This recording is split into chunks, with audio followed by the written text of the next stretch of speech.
जय जवान जय किसान साथियों, आपका भाई आपका युवा साथी उमेद यादव मानेसर, राष्ट्रीय अध्यक्ष राष्ट्रीय मोर्चा पार्टी। सर्वप्रथम आज पगड़ी दिवस पर सभी देशवासियों को, सभी किसान भाइयों को बहुत बहुत बधाई और शुभकामनाएं। दोस्तों, बात करते हैं देश की स्थिति की। आजकल देश में जितने भी युवा साथी हमारे सोशल मीडिया के माध्यम से जुड़े हुए हैं, हम मतभेद की बजाय मनभेद की तरफ बढ़ते जा रहे हैं। मतभेद हो सकता है, कोई बीजेपी से जुड़ा है, कोई कांग्रेस से जुड़ा है, कोई किसी भी दल से जुड़ा है, लेकिन उन विचारों को छोड़कर आज हम मनभेद की तरफ चलते जा रहे हैं। अगर हमने किसी भी के बारे में भी कुछ अपने विचार व्यक्त किए हैं तो लोग बाग गाली गलौज पर उतर आते हैं, मारने पर उतर आते हैं। हमारा देश संवैधानिक देश है, रिपब्लिक कंट्री है हमारा देश। इसमें सभी राज्यों में अलग अलग धर्म के लोग, अलग अलग जाति के लोग, अलग अलग भाषा के लोग रहते हैं। हमारे देश की खूबसूरती है ये। सबके विचार अलग हो सकते हैं, मत अलग हो सकते हैं सबके, लेकिन मन सबका एक ही होता है, जो अपने राष्ट्र के लिए समर्पित होता है। भाजपा वाले जितने भी जुड़े हुए हैं, हमारे भटके हुए साथी कहूँगा, भाजपा में जो जुड़े हुए हैं, जो भटके हुए हैं, जो भाजपा का गुणगान करते हैं, भाजपा के जयकारा लगाते हैं। हमारे मोदी जी कहते हैं बिहार चले गए तो मैं बिहार का बेटा हूँ, पंजाब चले गए तो पंजाब से बहुत बड़ा लगाव है, मैं तो पंजाब का बेटा हूँ। हरियाणा में आते हैं तो हरियाणा के बेटे बन जाते हैं। देश के प्रधानमंत्री हैं, ज़्यादा अच्छी बात हम उनके बारे में कहेंगे नहीं। उनके अदाकार ऐसा लगता है जैसे कि बहरूबिया कर रहा हो। अब हम बात करते हैं देश की स्थिति की।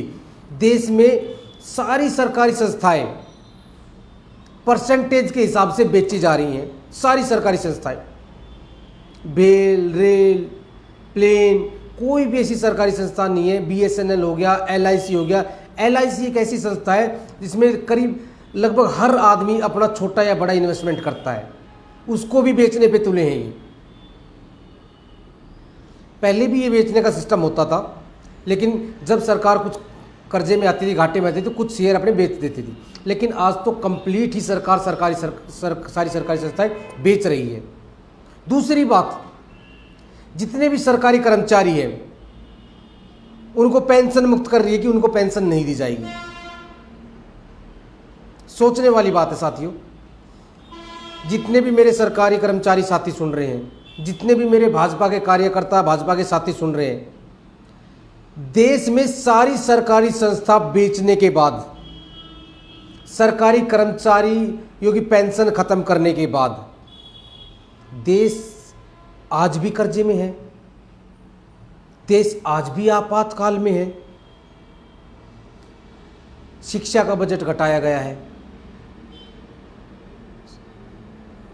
रेल का बजट घटाया है, सेना का बजट घटाया है, एनिमेशन का बजट घटाया है। कौन सा ऐसा बजट नहीं है जो सरकार ने घटाया। यहाँ तक कि आत्मनिर्भर, जो एक पॉलिसी बीजेपी सरकार की है, आत्मनिर्भर, मेक इन इंडिया हम बोल सकते हैं उसे, मेक इन इंडिया के तहत लोग छोटा मोटा बिजनेस करते थे, उसका भी बजट सरकार ने घटा दिया है। तो आम आदमी क्या करेगा?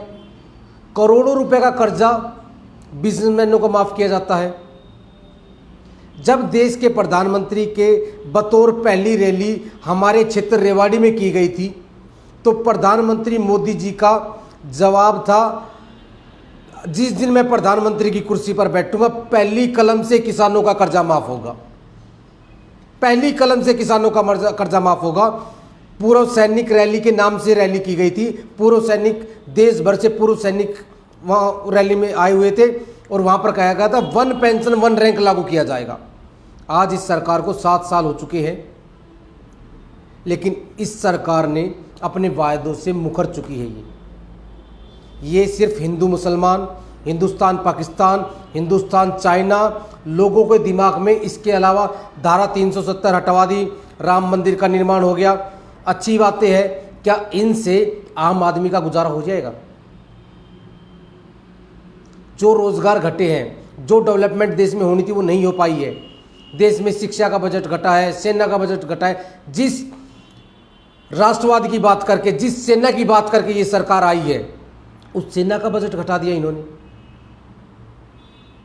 मैं तो उनसे पूछना चाहता हूं जो अंधभक्ति करते हुए बीजेपी पार्टी से जुड़े हुए हैं। सारी देश में अगर खर्चा होता है, अगर खर्चा देखा जाए, खर्चा होता कहाँ है? खर्चा होता है सरकारी कर्मचारियों की तनख्वाह पर, सरकारी कर्मचारियों की पेंशन पर। रोड बनाए हैं तो रोड के लिए सरकार टैक्स ले रही है, रेल बना रही है तो रेल के लिए सरकार टैक्स लेती है, किराया लेती है। कोई भी सरकार कोई भी काम करती है, सरकार उसके ऊपर टैक्स लेती है। सरकार का खर्चा कहाँ होता है? सरकारी कर्मचारियों की तनख्वाह पर और सरकारी कर्मचारियों की पेंशन पर। लेकिन सरकार ने क्या किया? आर्मी, एयरफोर्स, नेवी छोड़ के सारी सरकारी संस्थाएं खत्म कर दी है। जितनी भी सारी सरकारी संस्थाएं बची थी, इनके अलावा उनकी पेंशन खत्म कर दी है। ज़्यादातर सरकारी संस्थाएं प्राइवेटाइजेशन हो चुकी हैं और कुछ लाइन में लगी हुई हैं। मैं सभी साथियों को कहना चाहता हूं, एक बार इस बात को गहनता से पढ़ें। ये सरकार, कांग्रेस भी बेचती थी शेयर कुछ, ये सरकार कंप्लीट ही सरकारी संस्था को कंप्लीट बेच रही है। सारी सरकारी संस्था बेचने के बाद, सरकारी कर्मचारियों की पेंशन खत्म करने के बाद आज ही सरकार कहती है देश कर्जे में है, देश आपातकालीन स्थिति में है।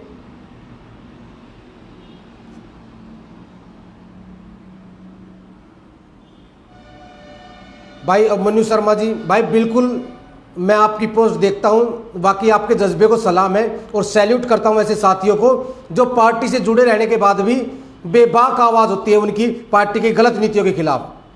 हमने कांग्रेस के खिलाफ भी आंदोलन किया, गलत नीतियों के खिलाफ, और आज भाजपा की गलत नीतियों के खिलाफ भी आंदोलन कर रहे हैं। किसान आंदोलन पर पूरे देश में बवाल मचा हुआ है। किसानों को खालिस्तानिया बोला जा रहा है, आतंकवादी बोला जा रहा है। समझ में नहीं आता, क्या आंदोलन करना हर आदमी का संवैधानिक अधिकार नहीं है इस देश में? सीए पर आंदोलन हुए, एनआरसी के विरोध में आंदोलन हुए, क्या लोगों का संवैधानिक अधिकार नहीं है अपनी मांग रखने के लिए, आंदोलन करने के लिए? हमारे देश की यही तो खूबसूरती है। रिपब्लिक कंट्री क्यों बोलते हैं इसे? लोकतांत्रिक देश क्यों बोलते हैं इसे? मीडिया वाले हमारे बंधु न्यूज चैनल पर आते हैं, बैठते हैं, अपने मन की भड़ास निकालते हैं और चले जाते हैं। उन्हें खबरों से कोई लेना देना नहीं होता। ए संजय राउत, आमने सामने की डिबेट कर, ऐसी उनकी लैंग्वेज होती है। मीडिया का काम होता है सिर्फ और सिर्फ खबर दिखाना, गलत या सही तय करना ये कोर्ट का काम होता है। आज की मीडिया किसी भी बंदे को क्रिमिनल बना देती है और जिस बंदे को चाहे वो हीरो बना देती है। ये समझना होगा। जितने भी मेरे युवा साथी हो, जागरूक हैं, अनपढ़ता की कगार पर मत चलो, अनपढ़ता की लाइन में मत चलो। हमें ये बात समझनी होगी मीडिया क्या कर रही है, देश में क्या चल रहा है। जिस रास्ते मीडिया चलती है उस रास्ते ही भेड़चाल चलने लगती है। क्या लोगों के पास खुद का दिमाग नहीं है? इस देश में चल क्या रहा है? सारी सरकारी संस्थाएं बेचने के बाद मेरा आपसे वादा है, अगर यही चलता रहा और किसान आंदोलन फेल हो जाता है आज की तारीख में, तो 2 साल बाद ये सरकार ये कहेगी हम सारी सरकारी संस्था बेच चुके हैं, देश आपातकालीन स्थिति में है और देश में 10 साल चुनाव नहीं हो सकते और देश में 10 साल भाजपा की सरकार रहेगी। ये हमारे संविधान में है, जब देश आपातकालीन स्थिति में हो आप चुनाव रद्द कर सकते हैं और ये होगा। चाइना में हुआ है, नेपाल में हुआ है, ये आपके देश में भी होगा। अगर हम आज नहीं उठे तो, अगर आज हम नहीं जगे तो। ये हम सबको सोचना होगा, एक एक युवा साथी को सोचना होगा, चाहे वो बीजेपी से जुड़ा चाहे कांग्रेस से जुड़ा है। पार्टीवादी छोड़कर राष्ट्रवादी सोच बनो। राष्ट्रवादी सोच कहने से नहीं बनती। जनगण मन नहीं आता तो क्या वो राष्ट्रवादी नहीं है? जिसे वंदे मातरम नहीं आता क्या वो राष्ट्रवादी नहीं है? जो तिरंगे के सामने सैल्यूट नहीं करता क्या वो राष्ट्रवादी नहीं है? अरे तिरंगे का सैल्यूट, आज तिरंगा हर गांव गली चौराहे में रात को भी फहरा है। क्या राष्ट्रवादिता खत्म हो गई? हमारे संविधान में लिखा है कि भी रात को तिरंगा का सम्मान करके तिरंगा रखना चाहिए और सुबह फहराना चाहिए, और रात को भी देश में फहराए जा रहे हैं। क्या राष्ट्रवादिता खत्म हो जाती है? अमेरिका पूरे वर्ल्ड की सबसे पावरफुल कंट्री है और उसमें वहां के तिरंगे का लोग कच्छा बना के पहनते हैं, तो क्या वह राष्ट्रवाद नहीं है? क्या उस देश में कोई राष्ट्रवादी नहीं है? राष्ट्रवाद यहां से और यहां से पैदा होता है।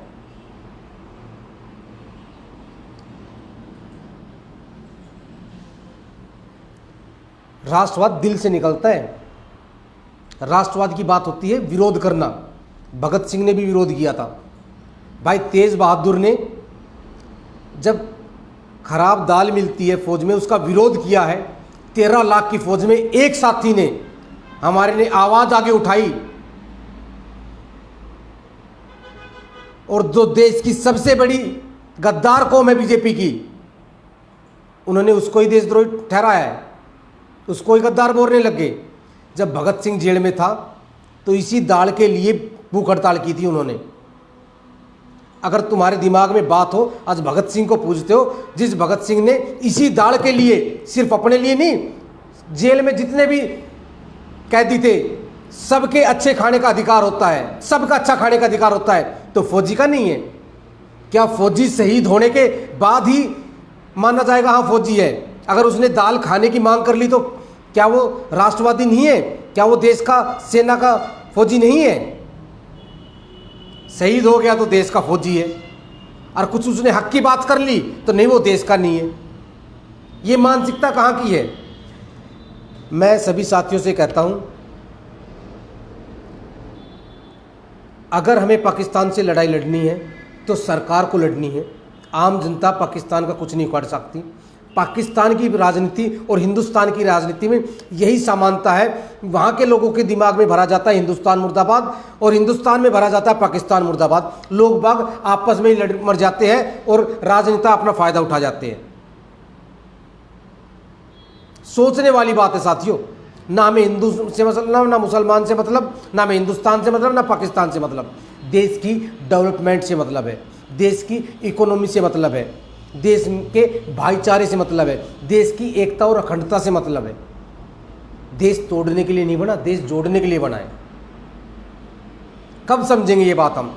अलगाव पैदा करना हो तो कभी भी कर सकते हैं। गांधी बनने के लिए उम्र लगती है एक पूरी, गोडसे तो एक दिन में बना जा सकता है। साथियों, विचारधारा पर चलो। लड़ाई हमारी विचारधारा की है, ना भाजपा से लड़ाई, ना कांग्रेस से लड़ाई, लेकिन असली लड़ाई हमारी इनकी गलत नीतियों से और गलत विचारधारा से है। कृषि कानून, अगर कोई इसमें कृषि कानून पे डिबेट करना चाहता है तो वेलकम है उसका, मैं इनवाइट करूंगा। अगर कोई कमेंट्स करे, कोई कृषि कानून पे डिबेट करना चाहता है तो इस कानून पे हमने रिट पिटीशन दायर की हुई है। क्या है कृषि कानून? दरअसल आपने अपनी ज़मीन का एग्रीमेंट कराया है, जिस ट्रेडर से आपने एग्रीमेंट कराया वो ट्रेडर आपकी ज़मीन पर क्रेडिट उठा सकता है। क्रेडिट यानी लोन, शब्दों का फेर है, वो आपकी ज़मीन पर लोन उठा सकता है। उस दौरान आपको ज़रूरत पड़ी, भाई आपको अपनी ज़मीन पर लोन उठाना है आपके बच्चों की पढ़ाई के लिए, तो आप अपनी ज़मीन पर लोन उठा नहीं सकते। आप चाहोगे मेरे को अपनी ज़मीन बेचनी है, मेरे को बच्चों की शादी करनी है, मैं घर नहीं चला पा रहा, तो आप अपनी ही ज़मीन नहीं बेच सकते, उसमें असमर्थ है बेचने में। तीसरा सबसे मोटा पॉइंट,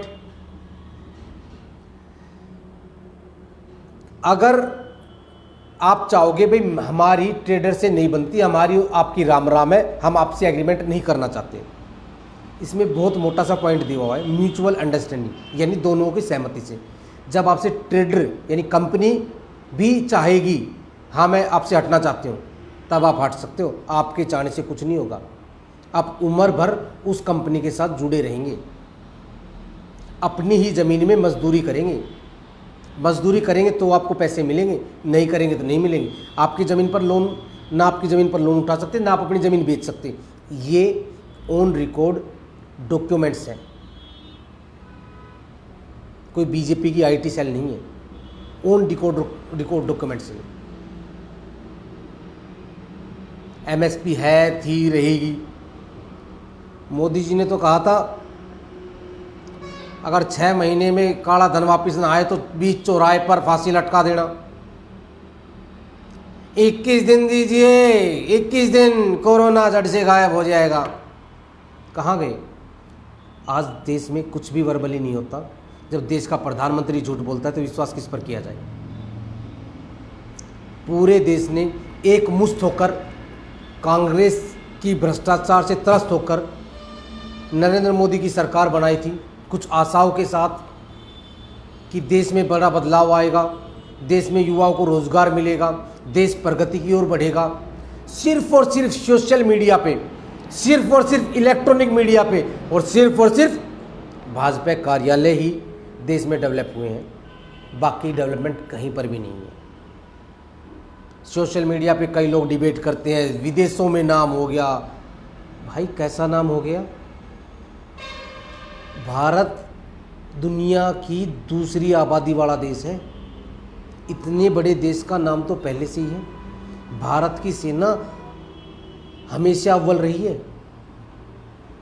क्या आज ही देश अव्वल हुआ है? महात्मा गांधी जैसे महान नेता हमारे देश में हुए, हर देश की पार्लियामेंट में जिनका फोटो है, क्या आज भारत का नाम रोशन हो रहा है? जब 500 किलोमीटर महिला पैदल चलती है और रास्ते में बच्चा पैदा करके और गोद में उठा के चलती है, तब देश का मान सम्मान कहां चला जाता है?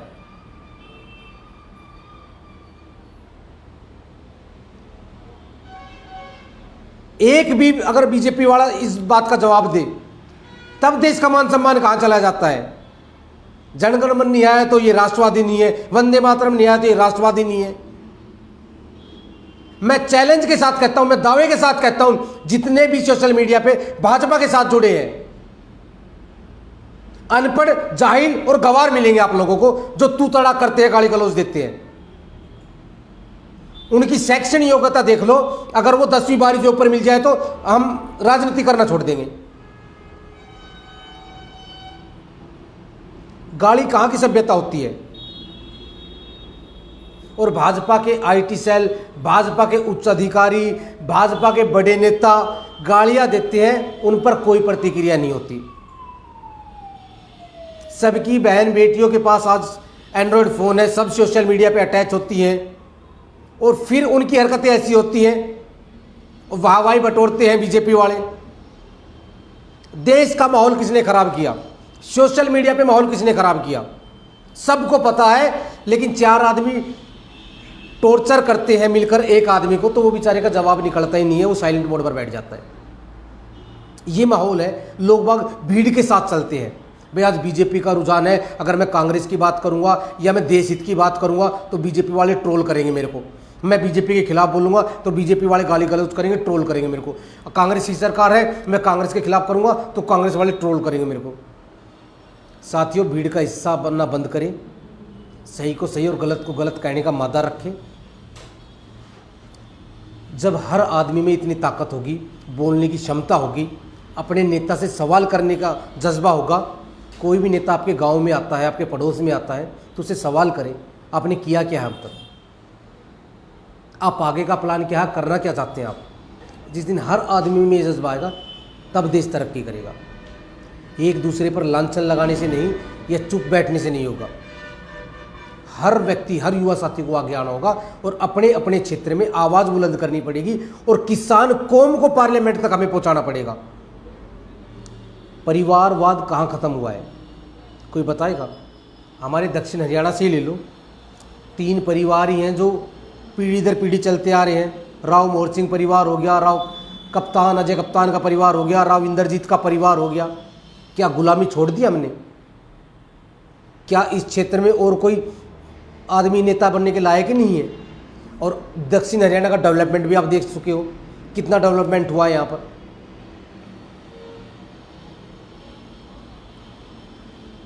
मैं सभी साथियों से अपील करता हूँ, चाहे बीजेपी को, चाहे कांग्रेस को, जितने भी युवा साथी जुड़ रहे हैं, अपनी पार्टी में रहकर, अपने दल में रहकर गलत का विरोध करना सीखें, ताकि आपका ज़मीर आपसे सवाल ना करे बाद में। जब देश बिक रहा था, जब देश लूट रहा था, तो आप कहाँ थे? आपके बच्चे आपसे सवाल ना करें, जब देश बिक रहा था तो आप क्या कर रहे थे? इसलिए चमचागिरी, अंधभक्ति छोड़कर सवाल करना सीखें। सवाल देश हित के लिए, सवाल अपने परिवार के लिए, अपने बच्चों के लिए, सवाल इस देश की जनता के लिए। देश तब तरक्की करेगा, देश तब डेवलपमेंट करेगा जब हम सब एक होंगे और हम सब में हौसला होगा, जज्बा होगा। इन सरकारों से, इस गुंडागर्दी की सरकारों से, इस भ्रष्ट सरकारों से, मैं किसी बीजेपी का नाम नहीं ले, कांग्रेस बीजेपी सारी सरकारें बता रहा हूँ, इनसे सवाल करने का जज्बा होगा तब देश आगे बढ़ेगा। युवा साथियों को, देश की मिडिल क्लास फैमिली को ना कोई कल पूछ रहा था, ना कोई आज पूछ रहा है। हमें कब पूछेंगे? जब हमारी आवाज़ बुलंद होगी, हम अपने नेताओं से सवाल करेंगे, तब लोग हमें पूछेंगे हाँ भाई इनमें साक्षरता होगी। जब राजा महाराजाओं का टाइम था तब सिर्फ 3 जातियों को अधिकार था पढ़ाई करने का, सिर्फ 3 जातियों को, राजा, पंडित और बनिए पैसे वाले, बाकी को किसी को पढ़ने का अधिकार ही नहीं था। और आज भी ये समझते हैं हम अनपढ़ हैं, हम पिछड़ी जाति के हैं, लेकिन हम लोगों को ये इनको दिखाना पड़ेगा कि हमें सवाल करना आ गया है, हम हर गलत का विरोध करना हमें आ गया है। और संविधान के जरिए, संविधान ने हमें इतनी ताकत दी है, हम आंदोलन कर सके, गलत के खिलाफ खड़े हो सके। ये हमारा राइट टू एक्ट है, लड़ने का अधिकार है हमारा।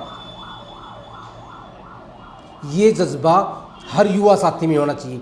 कैडर मजबूत होते हैं, लाल सलाम का कैडर मजबूत है, जय भीम वालों का कैडर मजबूत है, क्या देश के नाम से कैडर नहीं बन सकता?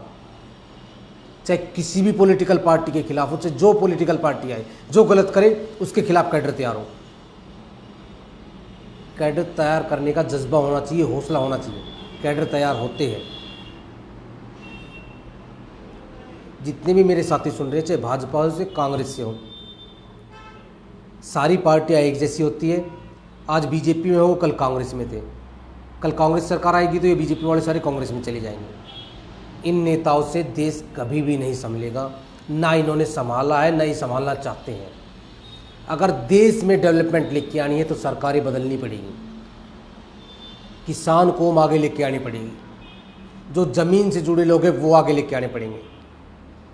पारिवारिक जो राजनीति चलती आ रही है रजवाड़ों के टाइम से, वो ख़त्म करनी पड़ेगी, तब देश आगे जाके तरक्की करेगा। जो व्यक्ति ज़मीन से जुड़ा है, ये चाय बेचने वाला नहीं है, ये बनिए हैं। जो कहते चाय बेचने वाला प्रधानमंत्री हैं आज, ये चाय बेचने वाला नहीं है साथियों, ये बनिए बुद्धि हैं, बिजनेसमैन हैं, ये बिजनेस करना जानते हैं, बिजनेस के हिसाब से ही देश में आए हैं और आज बनियों के लिए ही काम कर रहे हैं, देश में पूंजीपतियों के लिए ही काम कर रहे हैं। आम जनता के लिए इन्होंने सारी सुविधाएं घटा दी है, सारे बजट घटा दिए हैं, टैक्स बढ़ा रहे हैं, पेट्रोल डीजल महंगा कर दिया है, जीएसटी महंगे कर दिए हैं, जितने भी टोटल टैक्स है, हाउस टैक्स है, चूल्हा टैक्स है, वैस है, सब कुछ बढ़ा रही है सरकार। घटाया है तो तनख्वाह, घटाई है तो पेंशन, ख़त्म की है तो सरकारी संस्थाएं। जितने भी मेरे साथी सुन रहे वीडियो को शेयर करते चले। मैं सभी साथियों से कहता हूँ, देश को एकजुट करने वाली वीडियो बनाएं, जोड़ने वाली वीडियो बनाएं, देश को जोड़ने के लिए, ना कि तोड़ने के लिए। जय जवान।